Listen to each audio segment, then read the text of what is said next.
Olá, está no ar mais um cenário aqui na sua Local TV, o seu canal 23 da NET.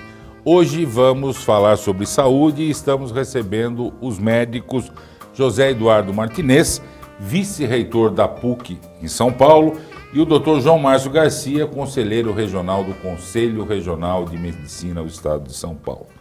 É um prazer estar recebendo vocês aqui no nosso programa. Muito obrigado. Obrigado. O nosso assunto é saúde e mais esses temas que estão aí na pauta do Brasil desde o mês de junho, quando das manifestações de rua, a saúde foi muito falada e começaram algumas propostas de solução para a saúde. Traz médico de fora, aumenta a residência médica, disso tudo. Primeira pergunta, a saúde tem como solucionar nesta forma que as pessoas estão dizendo, que a saúde está na UTI? Boa noite, né? É um prazer estar aqui. A gente acredita que a saúde tem solução, sim, né? Mas entendemos que esses problemas são muito complexos para serem resolvidos com soluções mágicas como o que parece que foi proposto agora. Vocês imaginam que o nosso Sistema Único de Saúde, ele sem dúvida é um dos mais completos do mundo. Ele se propõe a atender todas as pessoas, todas as doenças, independente da complexidade e com equidade. Teoricamente, quem precisa mais receberia mais, quem precisa menos receberia menos. Isso é muito ousado e, por ser muito ousado, é muito caro, de difícil implantação. Um sistema que define resolutividades para algumas instâncias de difícil atingir, né? O primário teria que resolver 60% a 70% dos casos. Tudo isso é muito caro, precisa de equipe, precisa de estrutura, precisa de insumos, né? E é óbvio que os problemas vão se acumulando. Surge, então, uma pressão popular para que o que tem sido diagnosticado como problemático há muitos anos se resolva a curto prazo. E resolve-se que, se eu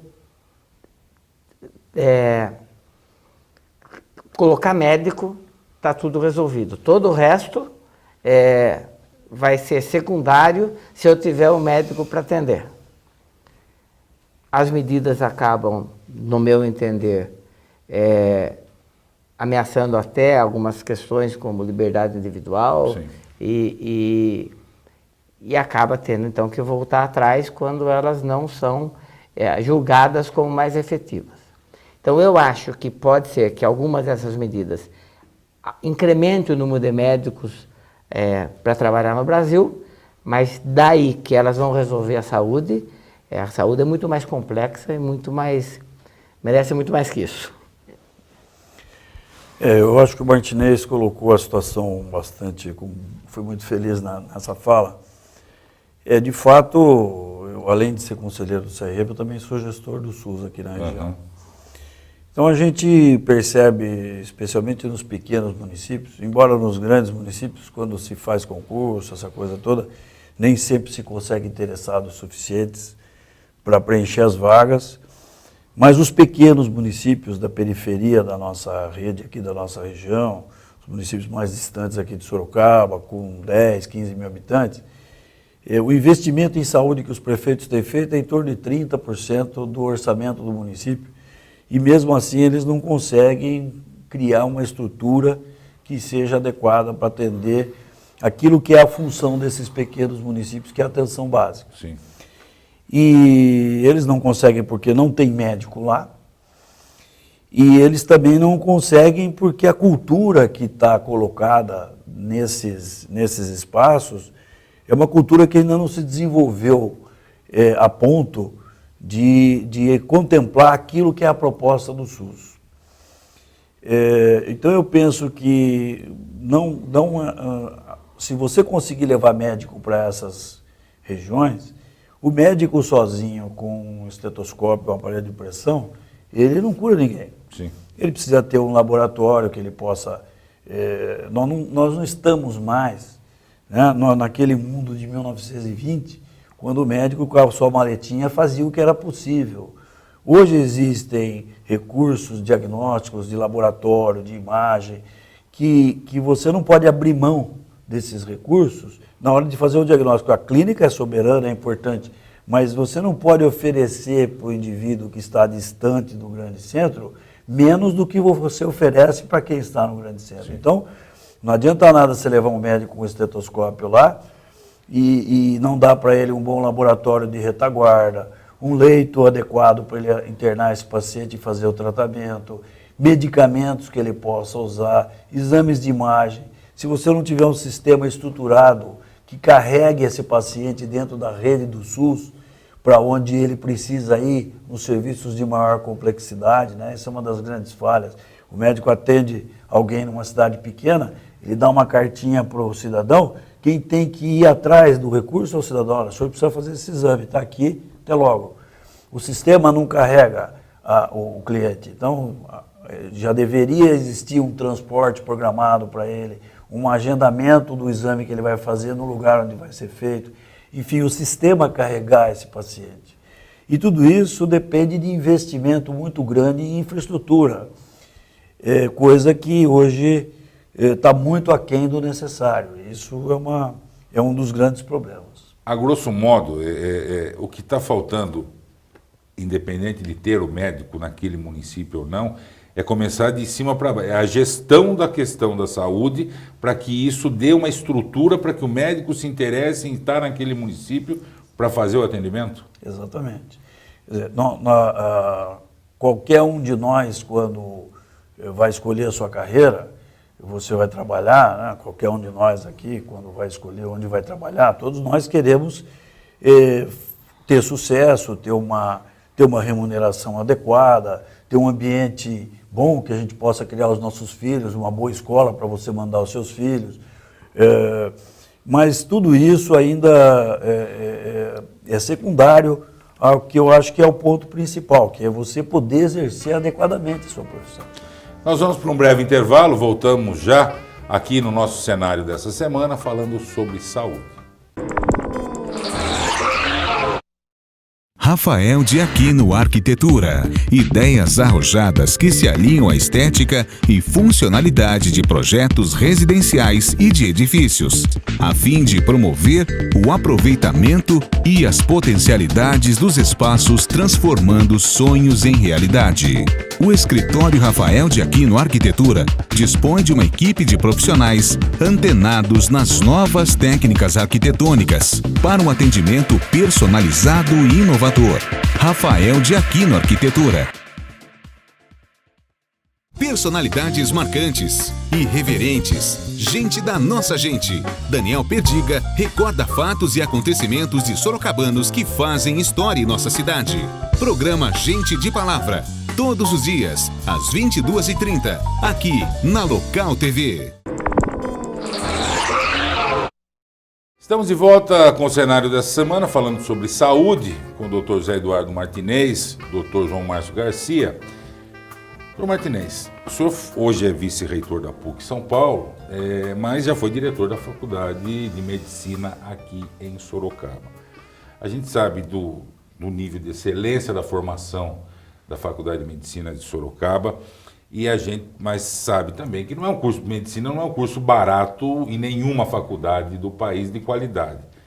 É justo a proposta que o governo federal estava fazendo do aluno? Ele paga os 6 anos, uma mensalidade cara, está pronto para entrar, aí ele tem que ficar 2 anos prestando serviço para o governo. Por quê? É justo isso? Olha, isso é uma polêmica que, se a gente colocar aqui 2 ou 3 pessoas, provavelmente vamos ter opiniões diversas, ou até maior número de pessoas. Eu acho que hoje o investimento que um aluno faz para ser médico, quando ele não tem acesso a uma vaga pública, é muito alto, né? Quer dizer, você pode até discutir que o ensino é uma concessão do governo, esse é um argumento que as pessoas dizem, ou seja, uma vez que eu concedi você ter faculdade de medicina, então os seus alunos são obrigados a me devolver esse direito que eu te dou. Mas eu acho que isso é uma coisa a ser pensada. Eu acho que eu, por exemplo, estudei na escola pública, e se me fosse pedido para devolver à sociedade o que ela me ajudou a pagar, eu faria com prazer. Já quem paga e custeia todo o seu estudo, eu tenho minhas dúvidas. Vou ser muito sincero com você que isso não é na minha cabeça não está totalmente esclarecido, porque parte do que eu faço hoje eu uso as estruturas públicas também. Sim. Mas isso é uma questão do modelo de ensino que eu me propus, que é formar os alunos ao final prontos para trabalhar na escola pública. De qualquer forma, eu acho que talvez possa haver contrapartidas que não envolvam o sacrifício pessoal das pessoas. O sacrifício pessoal. Por que eu estou falando isso? Porque eu já comentei com vocês antes, o curso de medicina é um curso longo, é um curso caro, é um curso que coloca o médico hoje no mercado de trabalho em torno de 27, 28 anos. Com essas medidas ele vai para 30 anos. Se ele trabalhar aos 35 anos, nós vamos ter 75 anos ele se aposentando. Ou seja, é uma categoria que já faz um sacrifício no sentido pessoal, que a aposentadoria dele é quando ele já não tem mais, às vezes, nem saúde. Tempo para gastar. A gente vê médicos com muita idade se dedicando em 2, 3 empregos e ganhando bem. Não estou dizendo nós não somos coitadinhos, não, tá certo? Ganhando bem. Mas a questão de fundo, desculpa eu só tomar um tempo, eu sou reumatologista e eu digo com dor, vou fazer uma analogia, e eu poderia tratar o meu doente com um analgésico, eu vou resolver a dor dele. Mas eu vou ser um mau médico se eu não perguntar por que ele não tem dor. E a pergunta que tem que se fazer é por que o médico hoje não se sente atraído ao serviço público. Podemos até perguntar por que os professores não querem trabalhar hoje mais nas escolas públicas.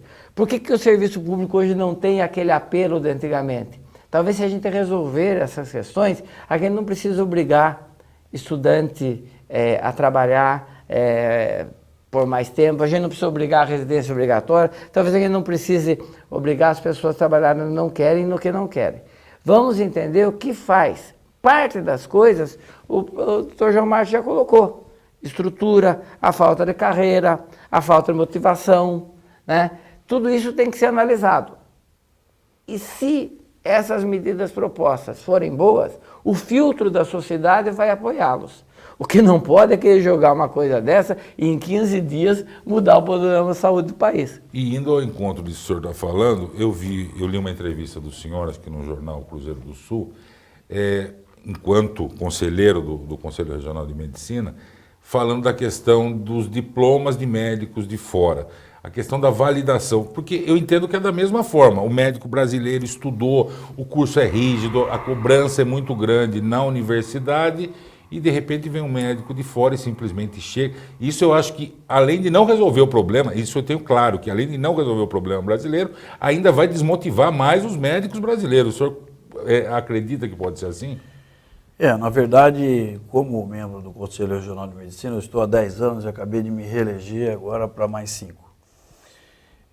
A gente, no Conselho, nesses 10 anos, a gente começou a observar nos primeiros 5 anos de gestão que o número de denúncias contra médicos, reclamações contra médicos jovens, começou a aumentar bastante no Conselho.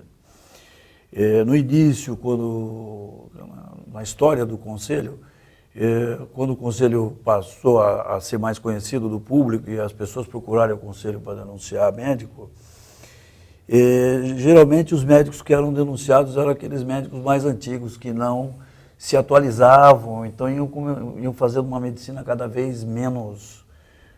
Alguns colegas, obviamente, por estarem em regiões distantes, enfim, sem possibilidade, numa época que também a viajar era mais difícil, a comunicação era mais difícil, você não tinha internet, nada disso, alguns colegas iam ficando desatualizados e as denúncias recaíam mais sobre esse grupo de médicos, já com uma idade mais avançada. Depois nós começamos a observar que houve uma inversão desse fluxo e começou a cada vez mais a ser denunciados os médicos mais jovens, com o CRM mais alto, aqueles que estavam saindo das escolas. Isso trouxe para nós do Conselho uma preocupação muito grande, porque enquanto o aluno está na faculdade, né, a responsabilidade por esse aluno é da escola e é do sistema educacional, do Ministério da Educação e Cultura, enfim. Isso, o Conselho não tem gestão sobre isso, mas a partir do momento que ele recebeu o diploma e nós entregamos para ele a inscrição, o número do CRM, então ele passa a ser responsabilidade nossa. Nós é que vamos cuidar dessa carreira, nós é que vamos monitorar isso, fiscalizar. Então nós nos sentimos cada vez mais obrigados a tentar, de alguma forma, avaliar o que estava acontecendo na formação do médico. E nesse sentido nós criamos um exame de final de curso, que foi muito discutido, porque o método de avaliação, obviamente, ele não é nunca perfeito, né? Não é uma prova que vai medir tudo que o indivíduo sabe, enfim. Não, também o indivíduo que vai bem numa prova não quer dizer que ele tenha o dom de se relacionar com os pacientes, de exercer bem a medicina, porque é uma profissão muito complexa que envolve vários aspectos. Mas pelo menos saber se ele está saindo da escola com aquele conhecimento básico, aquela bagagem mínima suficiente, nós procuramos fazer. Esse exame, inicialmente, nós estávamos aplicando de maneira voluntária para os alunos egressos das escolas que desejassem ter uma avaliação externa, porque a escola, obviamente, ela avalia de acordo com o que ela ofereceu. Então, nós achamos importante que houvesse uma avaliação externa, alguém que veio dizer, olha, não, independente do que a escola disse para você que era o mínimo necessário, nós vamos te perguntar o mínimo necessário. Então, no início, nós tivemos uma adesão em torno de 10% dos alunos que saíram das escolas. Nós imaginamos que esses 10% fossem os alunos mais interessados, os melhores, que estivessem realmente preocupados com a sua formação. E mesmo assim, nós tivemos, assim, em algumas escolas, Sorocaba não está entre elas, eu vou aqui, o Martinez sabe, porque ele acompanha isso tudo, né? Mas é importante falar para quem não nos estiver vendo, né? Algumas escolas tiveram um resultado bastante preocupante. Então nós tivemos aí uma média de, durante os 5, 6 primeiros anos que nós aplicamos essa prova, nós tivemos aí uma média de 60% de aprovação e 40% de reprova. Esse ano passado foi o primeiro ano que nós tornamos essa prova obrigatória, embora o resultado da prova nós não tenhamos o direito de negar a inscrição do CRM, mas agora nós podemos dizer que nós estamos avaliando todos. Tá. A nossa intenção é tornar essa prova para o médico obrigatória, como é a prova da OAB para o advogado. Então nós estamos nesse caminho, sentindo a necessidade de que o aparelho formador tenha que passar por uma avaliação externa. Existe uma discussão muito grande, uma resistência de várias escolas e professores, porque, enfim, por discordarem desse método que nós nos propomos aplicar, por discordarem do momento adequado para isso ser feito. E também existe uma discussão muito importante, que é o que fazer com aquele médico que já tem o diploma, já se formou e não passa no exame do CRM, como é que vai ficar a situação dessa pessoa? Enfim, tem uma discussão muito grande. Então nós estamos caminhando nesse sentido, de querer avaliar mais e melhor o médico formado no Brasil. E vem a presidente justamente com uma proposta ao inverso, porque para o médico estrangeiro já existe essa prova, que é o Revalida, que ele tem que revalidar o diploma de estrangeiro aqui no Brasil. E ela quer, então, abolir isso. Você veja que são caminhos diametralmente opostos. Deixa eu só pedir licença para fazer mais um intervalo. A gente já volta com o último bloco do nosso cenário dessa semana, falando sobre saúde. Numa região de fácil acesso a Raposo Tavares e a poucos minutos de shoppings e hipermercados, surge o Granville Guanabara Residencial. Um empreendimento com toda a infraestrutura e segurança que a sua família merece. Apartamentos de 2 dormitórios entregues com acabamento completo e uma ampla área de lazer que conta com piscinas adulto e infantil, playground, salão de festas, boulevard e churrasqueira. Venha conhecer os apartamentos decorados e conferir de perto as melhores condições de pagamento para morar no que é seu ou investir em uma das áreas que mais crescem em nossa região. Use o seu FGTS na entrada e aproveite essa oportunidade, pois estamos na última fase de lançamento. E atenção, no mês de agosto, o Granville paga a sua escritura. Mude já! Plantão de vendas na rua Jaziel de Azevedo Ribeiro, 255 em Votorantim. Telefone 3023-2012. Granville, Guanabara. O melhor custo-benefício na melhor localização.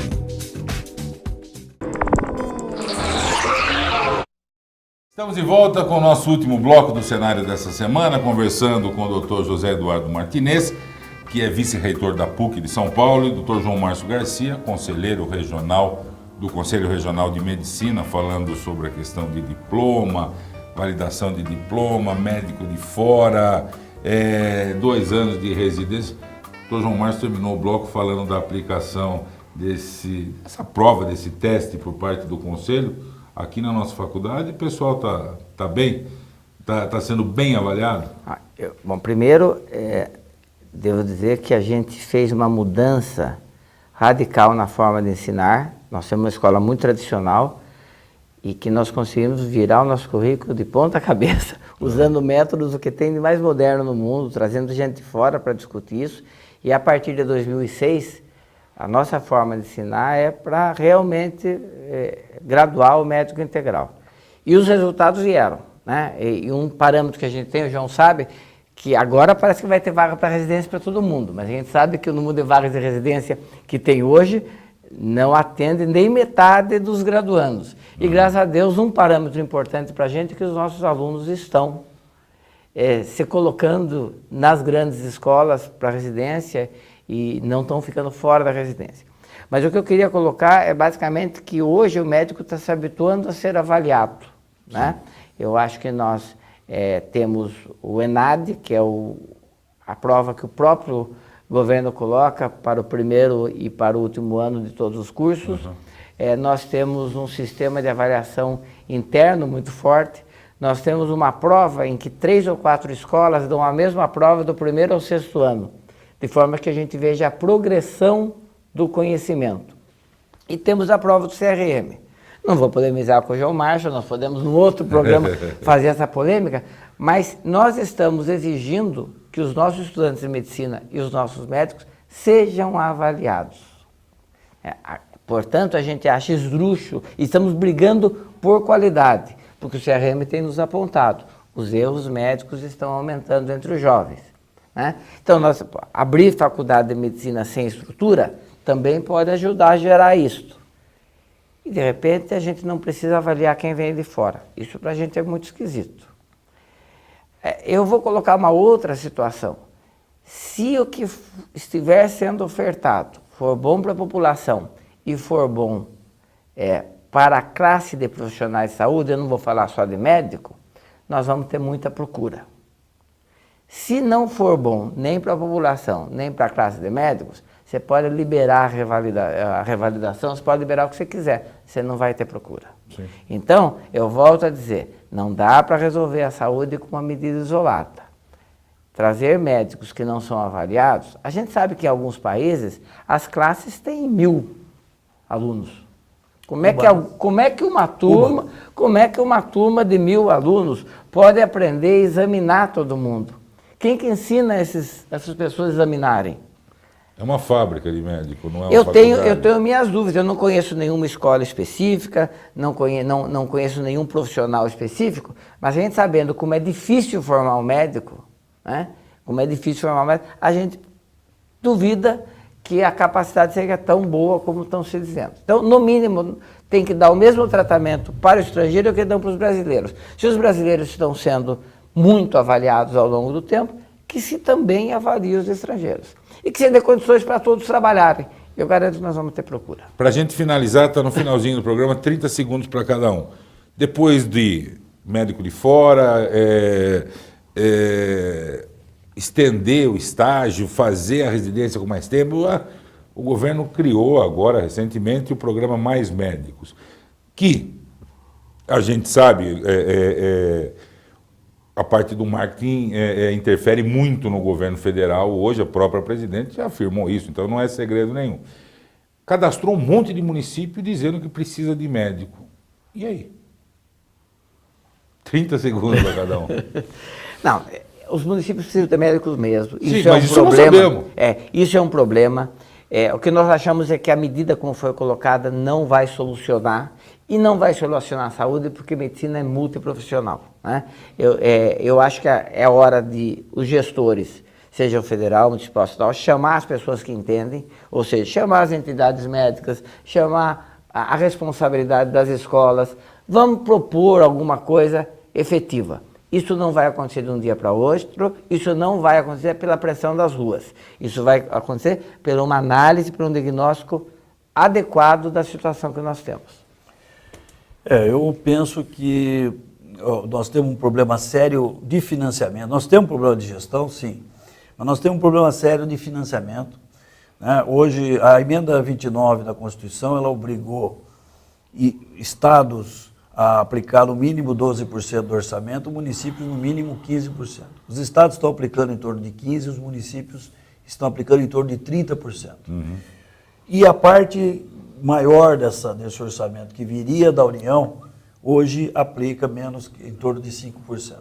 Quer dizer, ao vetar a parte da emenda 29, que estabelecia os 10% para a saúde, a presidente Dilma fez um corte de em torno de 70 bilhões ao ano para a saúde. E agora ela quer resolver com uma medida paliativa, que é um anúncio muito mais político do que uma coisa realmente voltada para estruturar a saúde. Se a gente não der condições, os pequenos municípios que estão na periferia da rede não vão conseguir se estruturar, tendo ou não médico lá. Essa que é a minha opinião.